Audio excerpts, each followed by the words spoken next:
आणि अशा मैफिलीमध्ये तो कार्यक्रमाचा आस्वाद आपण घ्यावायचा आहे आणि मैफिल कोणीही सोडून जाऊ नका. 200 नावं जरी असतील तरी तो वाचण्याचा आपल्याचा प्रयत्न असेल, प्रत्येकाला मिळणार आहे. प्रत्येकाचे फोटो आपण काढणार आहोत.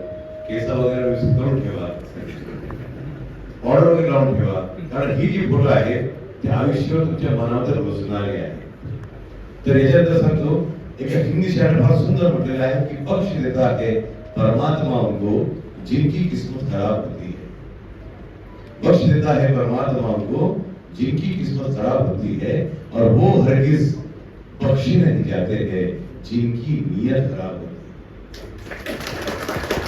न तेरा एक होगा, न लाख मेरा होगा, न तारीफ तेरी होगी, न मजाक मेरा होगा, और गुरूर न कर अपने शाही शेर पर, तेरा भी खाक होगा और मेरा भी खाक. और अजीब ताकत देखी है दुनिया के लोगों में, जिंदों को गिराने में और मुर्दों को कंधे पर उठाने में. और क्या करिश्मा है कुदरत का, जिंदों को पानी के अंदर डुबाता है और मुर्दों को पानी के ऊपर लहराता है. इसीलिए कहते यारो कि मिलजुल कर रहा करो, न जाने कौन सी मुलाकात आखिरी होगी, न जाने कौन सी बात आखिरी होगी, न जाने कौन सी रात आखिरी होगी, और न जाने हमारी कौन सी अनाउंसमेंट आखिरी होगी. तरी टाळ्या वाजवतात. म्हणून सांगतो की शब्दाचा अर्थ कळून घेतला. शब्द फार महत्वाचा आहे. गजरे आणि काजऱ्यामध्ये फरक असतो लक्षात ठेवा.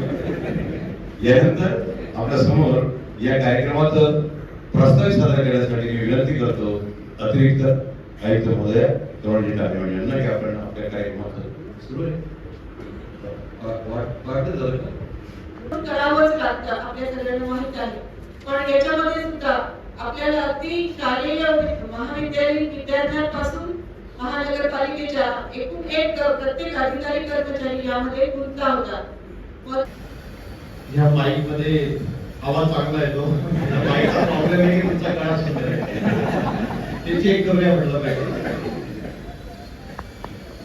आता तुमचं सगळ्यांचा सत्कार होणार आहे, कौतुक होणार आहे, पण आधी सूत्रसंचालकांचं कौतुक करूया.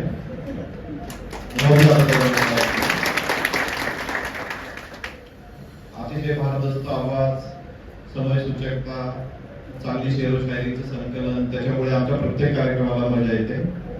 तर कुठलाही कार्यक्रम सुरू झाला की तुम्ही माझं कौतुक सुरू करता आणि मला टेन्शन होतं की कार्यक्रम यांच्या सत्काराचा की माझ्या सेटअपचा आहे. मी टायगरचे व्हॉट्सअप चेक करतो, अरे माझी ऑर्डर आली. तर जो माझी एक विनंती आहे की सारखं माझं कौतुक करू नका, मी बिघडून जाईल. त्याच्यामुळे ज्यांचा सत्काराचा कार्यक्रम आहे त्यांना टॉप प्रायोरिटी द्यावी.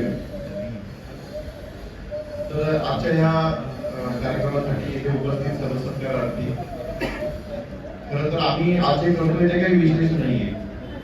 आपली 2026 ची निवडणूक होती, 25-26 ची महानगरपालिकेची निवडणूक, ती अतिशय शांततेने आणि सुव्यवस्थितपणे पार पडली.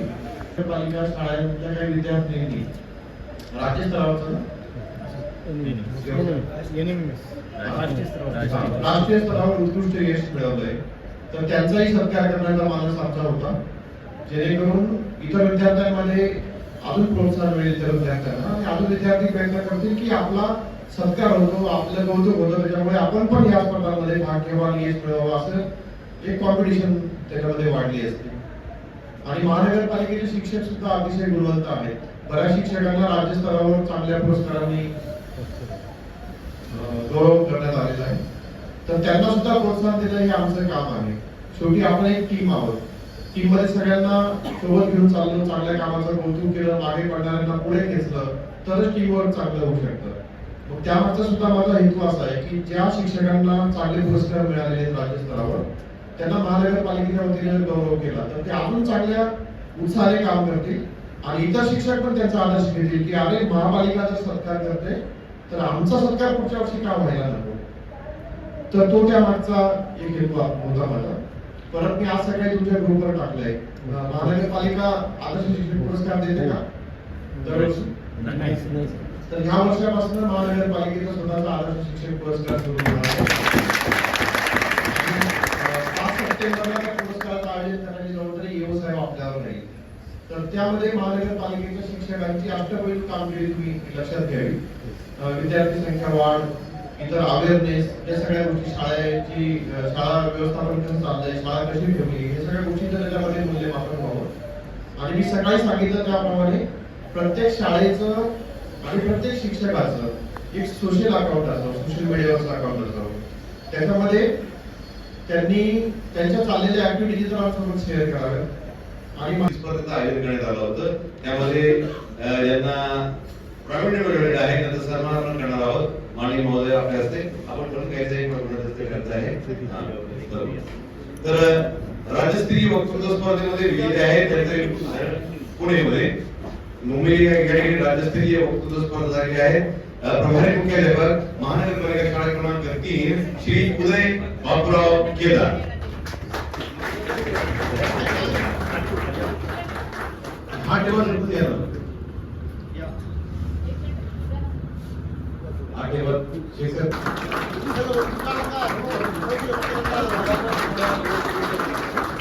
त्यानंतर राज्यस्तरीय प्रवास वर्णन म्हणून लेखन विजेता रत्नागिरी या ठिकाणी स्पर्धा झाली होती. त्याचं आपण प्रशस्ती पत्र देणार आहोत. महानगरपालिका शाळा क्रमांक 8 उपशिक्षिका श्रीमती हुमैरा नदीम अन्सारी.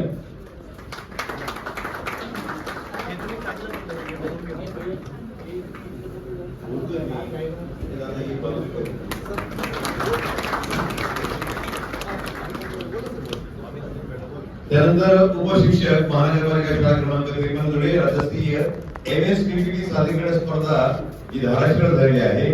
उपशिक्षक आणि जनाब मुदस्सीर अहमद मुख्तार अहमद.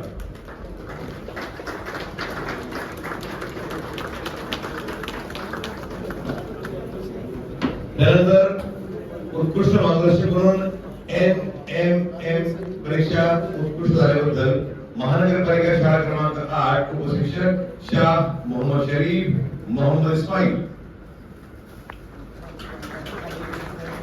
उत्कृष्ट मार्गदर्शक म्हणून LMS मध्ये. त्याचबरोबर महानगरपालिका शाळा क्रमांक 20 उपशिक्षक काझी अकीमुर रहमान सिराज अहमद.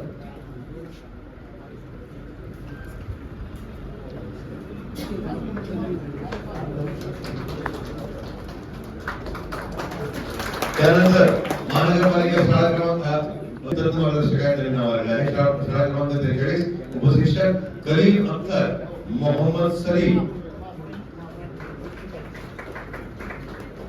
स्पर्धा परीक्षेमध्ये तज्ञ मार्गदर्शक कलीम अख्तर मोहम्मद सलीम. त्यानंतर जे विद्यार्थी उत्तीर्ण झाले MMS मध्ये ते महानगरपालिका शाळा क्रमांक 8 विद्यार्थी आहे अनम अनीस खान तडवी. वेगवेगळे अन्सारी मसीरा नाज प्रोग्राम महानगरपालिका शाळा क्रमांक 8 MMS परीक्षेमध्ये उत्तीर्ण अन्सारी मसीरा नाज बरोबर आहे.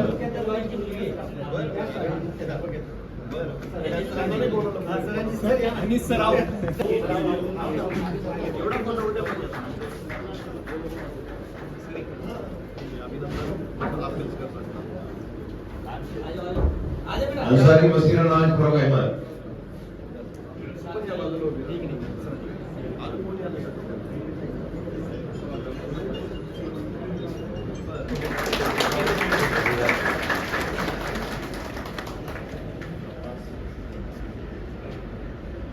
नाव याकडे दिलेलं नाहीये प्रचारालयामध्ये.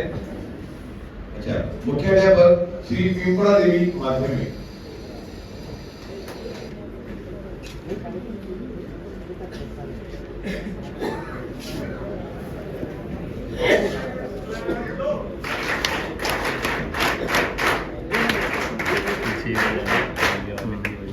जय हिंद महाविद्यालयाकडे प्राचार्य डॉक्टर नरेंद्र शिवाजी